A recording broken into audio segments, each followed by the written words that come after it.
Hey guys, what's going on? In today's video I'm going to look at the NECA Alien Xenomorph Warrior. That is the second figure that I purchased from NECA, and to be very honest with you, I've already ordered the third one, which is the dog alien, because I guess I kind of want to have all of them at least once. I kind of fell in love with these figures. So before we get into the unboxing of this figure, I'm just going to look at the packaging on the side here. You see kind of a photo, I guess, of the figure. It really works nicely because it has this interlaced effect. I'm not sure you can see that here, but it looks like, I don't know, like some footage from the CCTV camera. On the back you have just a big picture of the figure, and it has this lovely gloss finish, but I'm going to get into that a bit later. On top it just says aliens. On the bottom you see which other figures are available, and in the middle you just have a bit of copy, I guess, that describes the story of the movie. Then on the bottom just the figures. You can see it here. On the left I think is the Xenomorph Warrior that we are holding in our hands right now. In the middle you see a Marine, and on the right you see, I think, the dog alien, if I'm not mistaken. It has a bit of a yellow tone, but I don't really understand because it's the third movie, right? Alien 3, while the figures on the left both are kind of from Aliens. And then on this side here you can see some more of this CCTV type footage of the figurine itself, and I guess, yeah, it doesn't tell much of a story, but it's nice. You know, I appreciate the effort that they went through, like designing all this nice detail. The top is plain, and on the bottom you just see again the 20th Century Fox logo, the NECA logo, the Aliens logo on the left, and then a few of names of the people who actually worked on it, like one of them being Kyle Windrix, and that was pointed out to me in a comment actually on my previous Alien Queen video, that he is like a sculptor of all these figurines, and I really enjoy his work. I mean, he's doing an absolutely amazing job. There are also videos, interviews with him on YouTube about his work on the Alien figurines. Now, the story behind this is kind of, I went to a toy shop in London when I was really young, like 12 years old, and I saw this or similar figure. I don't remember if it was like an early version of the NECA one, but I loved it so much, but I couldn't afford it at that time. I didn't have money. Well, now I can afford it, so now I'm gonna buy all these figures, and I'm gonna have a lot of fun with them. So guys, let's unbox it. Let's see what's inside the package. I'm not gonna bother you with like watching me unboxing it. I'm gonna just switch right now to me posing the figure, then we're going to talk about the detail.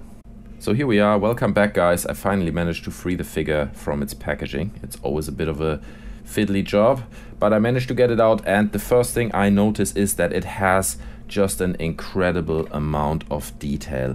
For such a small figure, it is just really remarkable. On top of that, it has a lot of different joints which allow you to pose the figure in many different ways. Let's start from the top here. You can see the arms have these really perfect ball joints in here that you can move up and down. It's kind of restrained to the top, so you can't move it higher than that. Like, I can't move the arm much higher, but nonetheless I can bring it all the way down if I want, and he can grab his crutch if you want to. So it's really nicely articulated. The other half of the arm follows another ball joint, and that has complete freedom of movement. You can see, actually, I just noticed that there is another kind of angle up here on the top of the arm that allows you to move the arm. So in terms of like being able to articulate this figure, it's absolutely perfect. Then he has a big ball joint in the middle of his body, kind of at the belly button area, and that really allows you to flip him around quite a bit. You see that, how much he's turned now with his upper torso, all the way to the other side as well. Oh yeah, one thing I forgot, actually, let me grab that right now. It's this little piece which comes separately, or actually, I mean, it's attached to the figure when you open the box, but it detaches and it goes into the neck back here. So let me just put that in there. One thing I noticed is that it's not really like slotting, you know, into position. Like, it doesn't really stick. Like, if I would hold the figure like this with the piece in and I do that, you see it kind of just falls out. So it's not really solid. So I kind of think I'm just not gonna use it all the time. On top of it, I guess you can remove it because it kind of restrains the head movement if you want to put the head back a little bit, then it just restrains it. But let's keep looking at the ball joints and the functionality of the figure. The legs have 2 ball joints as well. You can see it here, and they do have quite a bit of flexible movement in all angles. You can see that here. Same for the legs. Actually, the legs have these 2 joints, one up here, one down there, and you can just unfold it like this, and that really allows the leg to come all the way, nearly all the way, you know, to the upper part of the leg. So that's quite cool. It allows you for, I guess, like kind of crouching positions, kind of like we've seen it with the dog alien figurine.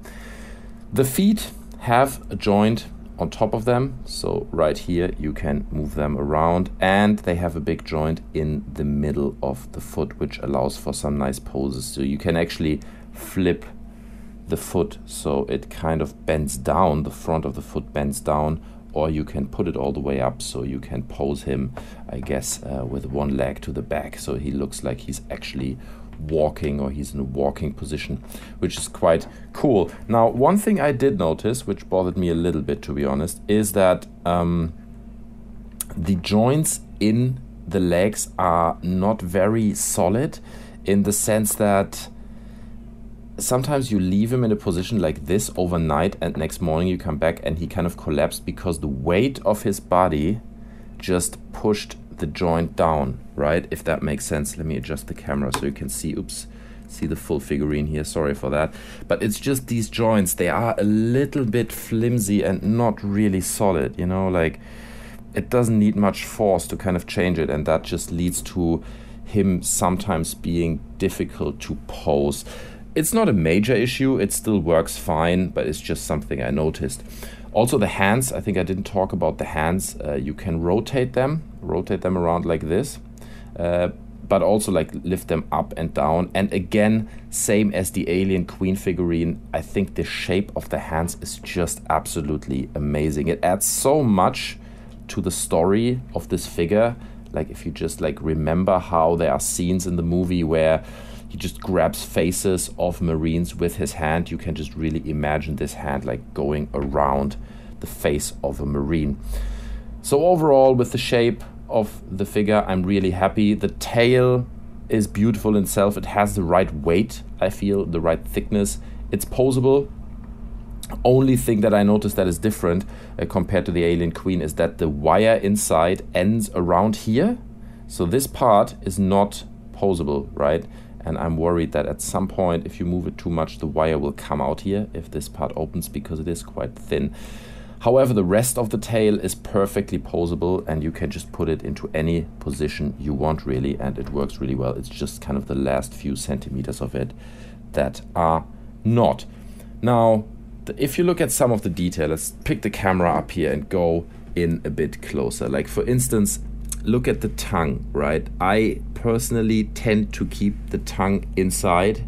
I love how the alien figure looks with the mouth open. That's pretty cool, and all the articulation just around here, around the neck part, I think it's just absolutely perfect, and also works perfectly with the paint job, which is, by the way, in this case, a black with a kind of a light gray. But the tongue just lacks a little bit detail. I'm not sure I can get it out now, but you should have seen it before. Like, you can close the mouth, obviously. But the tongue, I guess, you know, for the size of the figure, it looks all right, but it's not very detailed. So I tend to keep it inside. I kind of prefer the figure just with the open mouth. The teeth actually have a kind of chrome finish.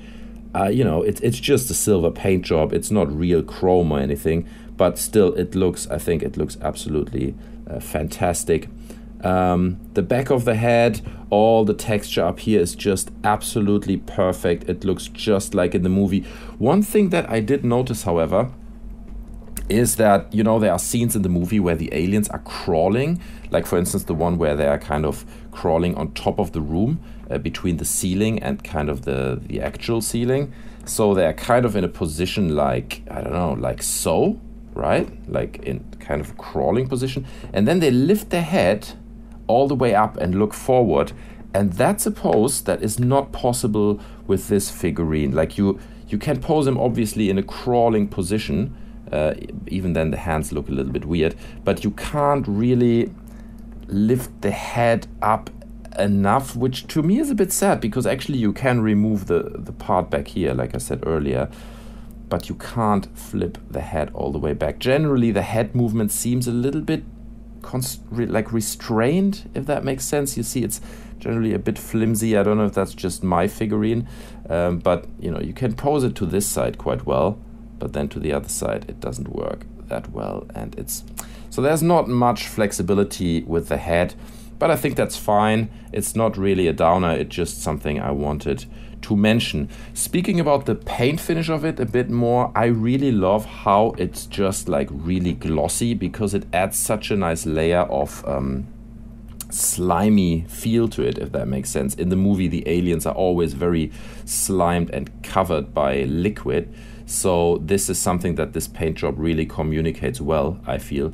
If you just look at the legs, and let me just move the camera around here, you can see it has this kind of glossy finish also on the forehead. I think you must be able to see it quite nicely, and it just looks like it is covered by liquid. In terms of the size of the figurine, I again brought my little measuring band, because there was a bit confusion online, because I read some people said it's a 7-inch figure, other people said it's a 9-inch figure, and in the beginning I actually thought that there are two different types of this figure, one 7 and one 9-inch, which I don't think is true. But let's measure it right now and let's see how big it actually is. So I'm just going to measure the figure itself without the tail, because that would add a bit more to it. And you can see from the foot to the actual top of the head right here, it is 9 inches. So if you would actually extend the tail to its full length, right, like so, and you measure from the tail to the top, it's actually like, well, 12.5 inches just from the bottom of the tail. So I don't know why people say it's a 7-inch figure, because it's not. It is around 9-inch. I feel the size is pretty much perfect. We can just now, for sake of the argument, put it next to the Alien Queen, so you can see that in comparison, because I think also the scale of the two figures together works really well. It just is pretty much like we've seen it in the movie. You can see I'm trying to get it to pose here, and it sometimes just takes a moment. You see, now we've got it. Now let's bring in the Alien Queen right next to it. I mean, obviously it's gigantic compared to this 9. Oops, there he goes. And that kind of, you know, makes my point that I had earlier. Sometimes it just takes a little bit time to find the right position, and then he is standing solid, but until you find that point, it's just sometimes a bit of a hassle. So here we go. Hopefully he's not falling down on me again. Sorry for the camera work again, guys. Could do a better job, but you can see in terms of the size, these two figurines work really nicely together. It is approximately the scale that we've seen in the movie. So you have the big Alien Queen with the little alien next to it. Overall, I have to say I'm really happy with this figure. It just looks absolutely stunning. The detail on it, the story kind of it tells with its design is just mind-blowing. It's a lot of fun to pose it in different ways, so I would definitely recommend it if you're into that kind of stuff. I bought it, oh, there we go again. I bought it for around £22 or something like this in the UK. I don't know, you have to check on Amazon or wherever you buy your toys how much it is over there. But I would definitely recommend it. I have a lot of fun with it. So with this, guys, I'm going to leave you. I hope you enjoyed the video. I hope it helped you a little bit. Leave me a like if it did. You can subscribe to my channel. I normally do more like video game playthroughs, and I'm going to keep doing that. I'm not going to become a toy channel. But if you have any questions to the figurine, feel free to ask them in the comment section below. I'm going to do my very best to answer them. Otherwise, guys, stay tuned. Take care, and I'll see you guys next time. I'm out. Bye.